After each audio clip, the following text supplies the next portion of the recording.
Hi, I'm Anne Verhalen. Bonjour, je m'appelle Anne Verhalen. Aujourd'hui, nous allons parler de l'entreposage des engrais à la ferme.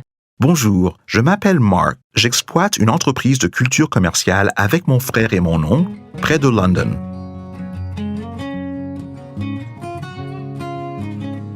Ces réservoirs peuvent contenir 3000 gallons chacun et me permettent de profiter des prix hors saison et de recevoir les livraisons à l'avance. L'entreposage des grandes quantités est avantageux sur le plan économique, mais il comporte des risques. Afin de réduire le risque de contamination, il faut placer les réservoirs de stockage loin de toutes les sources d'eau. Ils se trouvent à cet endroit parce que c'est pratique et loin de la circulation. Après avoir choisi un emplacement, il faut choisir le bon réservoir. Ces réservoirs sont conçus pour l'engrais. Il est important d'installer un réservoir ayant une densité relative d'au moins 1,5 pour qu'il puisse contenir des liquides plus denses que l'eau. Pour un engrais à 28 %, la densité relative est de 1,3. Un réservoir conçu uniquement pour l'eau ne pourra pas contenir un engrais à 28 % pendant très longtemps.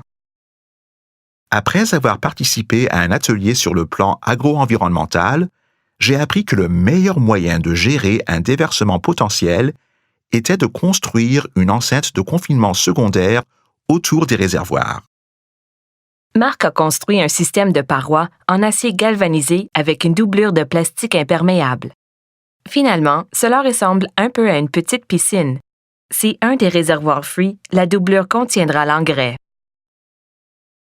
Ce système de confinement permet de contenir 110 % de la capacité d'un des réservoirs, ce qui nous donne une note de 4 pour le plan agro-environnemental.